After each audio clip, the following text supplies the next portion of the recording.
નડિયાદ તાલુકાના હાથજ ગામે ક્ષત્રિય સમાજ દ્વારા અસ્મિતાની લડાઈ યથાવત લડી લેવાના મૂડમાં હાથજ ગામે ક્ષત્રિય સમાજની બહેનો પ્રતિક ઉપવાસ પર ઉતર્યા। ક્ષત્રિય બહેનોએ હાથજ ગામમાં એક દિવસના પ્રતિક ઉપવાસ પર ઉતર્યા હતા। આ ઉપવાસ દરમિયાન ખેડા જિલ્લાના કોંગ્રેસ પ્રમુખ ચંદ્રશેખર ડાબીએ તેમણે શરબત પીવડાવી પારણા પણ કરાવ્યા હતા અને સૌને એક સાથે રહેવા અપીલ કરી હતી અને એવા વ્યક્તિ કે જેને ક્ષત્રિય સમાજની પડી નથી તેને માટે તમે આટલી ગરમીમાં ઉપવાસ કરીને કોઈ પણ મતલબ નથી તેમ પણ સમજાવ્યું હતું।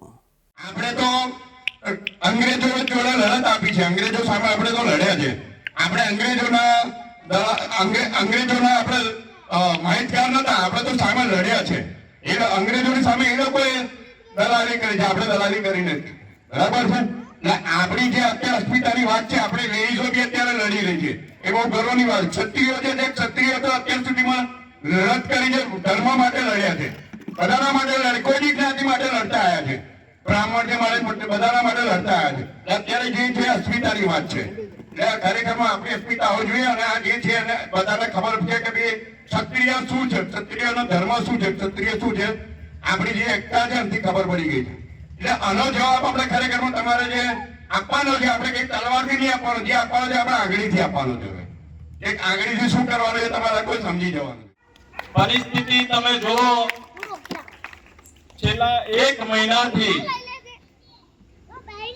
આ ગુજરાતમાં જે સમાજ જેનો ભવ્ય ભૂતકાળ કે જેના ઇતિહાસના પાના પર અમર થઈ ગયેલો, કદાચ આખા વર્લ્ડની તમામ ઇતિહાસના પુસ્તકોમાંથી ખાલી ક્ષત્રિય સમાજને ક્ષત્રિય શબ્દ કાઢી નાખવામાં આવે તો એ તમામ પુસ્તકો રદ્દી બરાબર થઈ જાય કે ના થઈ જાય?